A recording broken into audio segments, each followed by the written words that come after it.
Oriental influences can be detected easily in the development of Roman art. The Near Eastern coastline, Lebanon, Syria, Judea and Jordan, was the last staging post between the Mediterranean in the west and the Parthian Empire in the east. The desert was the frontier. But in Palmyra in Syria we can see a Roman city that tried to strike a balance between east and west. Located in the Syrian desert, northeast of Damascus, Palmyra was founded on the northern bank of a dry river valley, marked H on the plan, known as a wadi. It was first conquered by Rome during the reign of Tiberius in AD 15, and then redeveloped by Septimius Severus in the late 1st century because his wife, Julia Domna, was born there. How fitting that Severus should redevelop both his own city of Lepkis Magna in North Africa as well as his wife's at Palmyra in Syria. The rebuilding is awkward and disorganized however, and suggests either the project was hampered by opposition or that the plans kept changing. We might guess that the zigzagging main street, that roughly runs east-west on the plan, is the Decumanus Maximus, and that the broad but short street, running north-south is the Cardo. The Cardo connects the main highway from Damascus with an oval forum where the Cardo and Decumanus meet. Oval forums were typical of the Near East. Jerash, for instance, in Jordan, also has one. Like Septimius Severus's road that linked the harbour with the Hadrianic Baths at Lepkis Magna, in Palmyra, both main streets, marked by capital E's on the plan, were also colonnaded, but the columns sported brackets set 2/3 up the shafts that once supported bronze statues.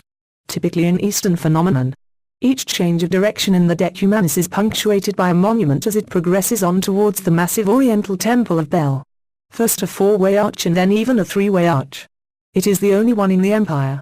A small colonnaded forum, marked as a capital C, is located directly southwest of the 4-way arch on the Decumanus. It abuts the city wall.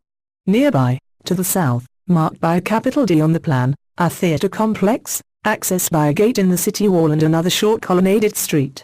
A small colonnaded precinct with a temple at its center lies between the theatre and the Temple of Bel at the 3-way arch. Its facade is cut at an angle to the Decumanus Maximus onto which it opens, making it look oblong in plan. A period of disquiet was ushered in during the late 3rd century AD, when Rome began to lose its grip on the Near East. When the rebel queen Zenobia expelled the Roman prefect and built the city walls, marked by the capital A's on the plan, in 271 AD, Rome sat up and took notice. After the city was retaken and Zenobia disappeared in Rome, having been killed or married off, as some say, to a senator, Emperor Diocletian later built a fortress, marked as a capital F, just inside the main city gate. Like the early castrum, it came complete with its own enclosed forum. As one would expect, the necropoli, Semtris, the 2 Gs, lie outside the city walls. As does the modern village, J, that was doubtless built on the site of an ancient one. The most impressive building in Palmyra is the Temple of Bel, about which on page 64, Wheeler remarks that, the whole aspect of the place is, to the classically minded, more than a little bizarre, and even a trifle sinister. Dedicated in AD 32, the temenos or enclosure measures just over 200 meters square, and is raised artificially on a podium, similar to the Temple of Bacchus at Baalbek. Obviously a Semitic custom.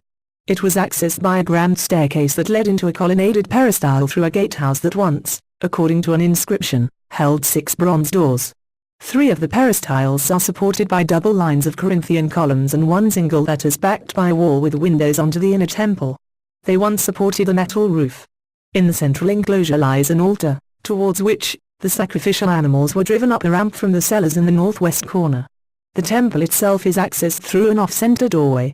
A later addition, and inside, at least 3 if not originally 4 towers with spiral staircases at each corner, like unto those in the Temple of Bacchus at Baalbek, led up onto the flat roof, where religious spectacles took place. The back wall of the temple holds niches for the religious triad of Bel, and his twin lesser gods, Yahweh-Bol and Agli-Bol.